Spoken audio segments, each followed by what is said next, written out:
Hello प्यारे बच्चों, आप सभी का Chitransh education point way of success में हार्दिक अभिनंदन है। आपका मोस्ट वेलकम। लास्ट की जो क्लास थी हमने उसमें पदार्थ और पदार्थ के जो प्रकार थे उनके बारे में हमने पढ़ा। आज की जो क्लास है इस क्लास में हम पढ़ेंगे सॉल्यूशन के बारे में, मतलब कि विलेन के बारे में हम पढ़ेंगे।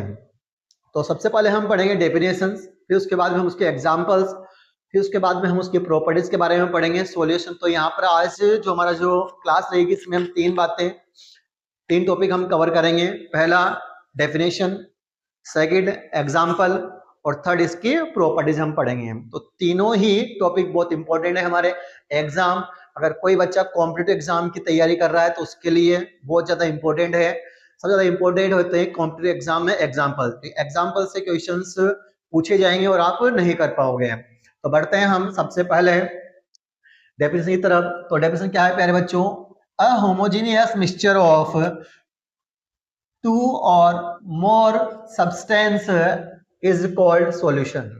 मतलब दो या दो से अधिक पदार्थों का समांगी मतलब होमोजेनियस जो मिश्रण होगा उसे हम सॉल्यूशन मतलब उसे हम विलयन कहेंगे। तो बच्चों समझना एक प्रकार से कि हमारे पास में क्या है कि हमने एक गिलास लिया और इस गिलास में हमने प्यारे बच्चों पानी भरा, और पानी भरकर हमने इसके अंदर क्या डाल दिया प्यारे बच्चों?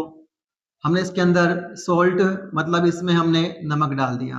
तो जब हम इस गिलास को हिलाएंगे तो पानी के अंदर पूरा का पूरा नमक घुल जाएगा, है ना।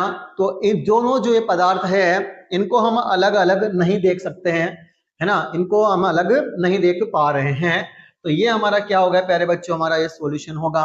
तो नमक प्लस जो सोल्ट है इसका जो मिक्सचर होगा वो क्या कहलाएगा? हमारा सॉल्यूशन कहलाएगा। अगर हम सोल्ट की जगह अगर हम शक्कर ले लें, है ना, शुगर का हम यूज करें, तो जो सॉल्यूशन होगा, जो मिक्सचर होगा, उसको हम क्या कहेंगे प्यारे बच्चों? हम सॉल्यूशन कहेंगे। तो बढ़ते हैं हम सबसे ज्यादा इंपॉर्टेंट टॉपिक जो हमारा है एग्जाम में आने वाला, इसके एग्जाम्पल्स। तो पहला जो इसका एग्जाम्पल है वो है प्यारे बच्चों नमक का पानी। क्या है? नमक का पानी, ठीक है, जिसको हम बोलते हैं सॉल्ट वाटर।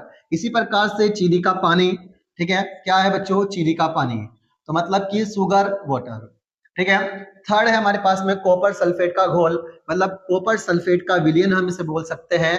और इंग्लिश में यहाँ पे लिखा है कॉपर सल्फेट का solution, solution of copper sulphate. इसका ध्यान रखना प्यारे बच्चों, है ना। इसका एक फॉर्मूला होता है जो आपको याद रखना है, CuSO4। क्या याद रखना है आपको? CuSO4 रखना है, ठीक है, जो आपके 10th क्लास में बहुत इंपॉर्टेंट है। नेक्स्ट है सोडा वाटर। सोडा वाटर कौन सा? किसका एग्जाम्पल होगा? वो सॉल्यूशन का एग्जाम्पल होगा, ठीक है, क्योंकि इस सोडा वाटर में कार्बन डाइऑक्साइड जो गैस होती है इसके अंदर वो घुली हुई होती है।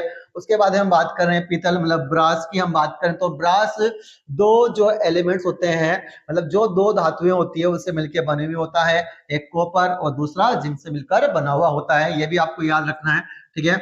हर एक एग्जाम में पूछा जाता है कि कॉपर किन दो धातुओं से मिलकर सॉरी, है ना, पीतल किन दो धातुओं से मिलकर बना हुआ होता है या किन दो धातुओं का मिक्सचर होता है? तो कॉपर और जिंक का मिक्सचर होता है। बहुत इंपॉर्टेंट है प्यारे बच्चों ये, ठीक है। फिर आयोडीन की हम बात करते हैं ना, यहाँ पर ये आयोडीन प्लस एल्कोहल का जो मिश्रण होता है, ठीक है, इसे हम बोलते हैं प्यारे बच्चों टिंचर आयोडीन। क्या बोलते हैं इसे? हम टिंचर आयोडीन कहते हैं। तो ये भी पूछा गया है पेपर में कि एल्कोहल प्लस जो आयोडीन है इसका जो मिक्सचर है वो क्या है? तो वो है हमारे पास में सॉल्यूशन है। क्लियर प्यारे बच्चों? तो यहाँ से, ठीक है, 1 2 और ये जो 3 ये बहुत ज्यादा इंपॉर्टेंट है यहाँ से, जिसमें ये पीतल, कई बार ये मेटल और नॉन मेटल जो चैप्टर है हमारे 10th क्लास में उसके लिए बहुत ज्यादा इंपॉर्टेंट है। तो आपको याद रखना ही है पीतल किससे मिलकर बना हुआ होगा बच्चों? कॉपर प्लस जिंक से मिलकर बना हुआ होगा, ठीक है। प्रॉपर्टीज ऑफ सॉल्यूशन, तो ध्यान देना कौन कौन सी इसकी प्रॉपर्टीज होती है। पहला तो जो हमने केवल डेफिनेशन में ही पढ़ लिया था, क्योंकि होमोजीनियस क्या होता है? मिक्सचर होता है, मतलब समांगी मिश्रण होता है। दूसरा क्या होता है प्यारे बच्चों कि इसके जो पार्टिकल्स जो होते हैं सॉल्यूशन में, इसके जो कणों का जो आकार क्या होता है वो छोटा होता है ना। तो यहाँ पर वो चीज मेंशन नहीं है, और इनका जो डायामीटर होता है वो लगभग 1 नैनोमीटर होता है। इनका डायामीटर कितना होगा? लगभग 1 इसका जो डाया होता है लगभग होता है प्यारे बच्चों 1 नैनोमीटर। कितना होता है? 1 नैनोमीटर होता है। और 1 नैनोमीटर का जो वैल्यू होता है प्यारे बच्चों वो होता है 10⁻⁹ मीटर। कितना होता है? 10⁻⁹ मीटर होता है ना। तो इतना छोटा इनका डायामीटर होता है, इसलिए इन्हें हम जो हमारी जो नेक्ड जो आइज होती है उनसे हम इसको नहीं देख सकते हैं। मतलब इनके कणों का आकार बहुत छोटा होता है, इसलिए हम इनको हम आंखों से नहीं देख सकते हैं। तीसरा जो होता है, इसकी जो प्रॉपर्टी होती है वो ये होती है प्यारे बच्चों कि इनके कण बहुत छोटे होते हैं। अभी देखा ही हमने कि डायमीटर कितना होगा? 1 नैनोमीटर। तो इस कारण क्या करते हैं, जो प्रकाश जो होता है, प्रकाश किरण जो होती है, जो लाइट होती है ना, तो लाइट को ये फैला नहीं पाते हैं, प्रकाश किरणों को ये फैलाते नहीं है। मतलब प्रकाश किरणों का जो फैलना होता है प्यारे बच्चों, उसको हम बोलते हैं टिंडल इफेक्ट। क्या बोलते हैं? Tyndall effect. तो ये टिंडल इफेक्ट परफॉर्म नहीं करेंगे, प्रदर्शित नहीं करेंगे।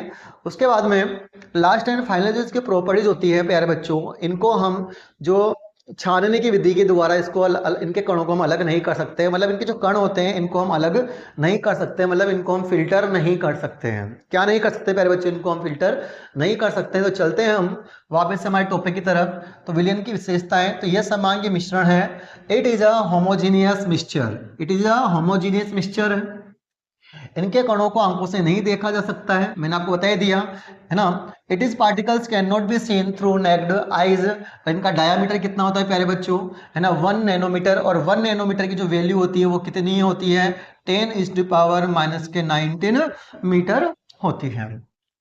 थर्ड प्रॉपर्टीज, इनके कण प्रकाश को नहीं फैलाते हैं। Mean it is does not show the Tyndall effect. मतलब ये टिंडल प्रभाव प्रदर्शित नहीं करते हैं। इनके कणों को छाना नहीं जा सकता है, या इनके कणों को छानने के द्वारा अलग नहीं किया जा सकता है। मतलब it is can not be filtered, इनको फिल्टर्ड नहीं किया जा सकता है। क्लियर प्यारे बच्चों? एक बात और कि जो विलेन होता है इसके दो भाग होते हैं, सॉल्यूशन के मतलब दो भाग होते हैं ना प्यारे बच्चों। देखो कौन कौन से होते हैं, ध्यान देना है ना। तो जो मैं यहाँ पे लिख रहा हूँ सॉल्यूशन के दो भाग होंगे। एक होगा हमारे पास में विलय, जिसको बोलते हैं अपन सोल्यूट। एक होता है हमारे पास में विलायक, जिसको हम बोलते हैं सोलवेंट। सोल्यूट और सोलवेंट, है ना। अब देखो बच्चों होते क्या है, ये सुनना। ये हमने जल लिया, ठीक है। अब यहाँ पर अगर जल की मात्रा क्या है, मतलब ऐसे पदार्थ होंगे जो जल में पूरी तरह से घुल जाएंगे, जो जल में घुल जाएंगे, है ना, या जिनकी जो मात्रा होती है वो क्या होती है प्यारे बच्चों? कम होती है, वो कहलाते हैं विलय। और जिनकी मात्रा विलयन में, सॉल्यूशन में क्या होती है? अधिक होती है, वो हमारे क्या कहलाते हैं प्यारे बच्चों? सॉल्वेंट कहलाते हैं। क्लियर? जो घुल जाएगा, है ना, वो क्या होगा? हमारा विलय। और विलय सोल्यूट जिसमें घुलेगा वो हमारा होगा सॉल्वेंट, मतलब वो हमारा विलायक होगा। ठीक है प्यारे बच्चों, आज के लिए इतना ही। मिलते हैं नेक्स्ट क्लास में। अगर क्लास अच्छी लगी हो तो इसे लाइक करें, शेयर करें, हमारे चैनल को सब्सक्राइब करें।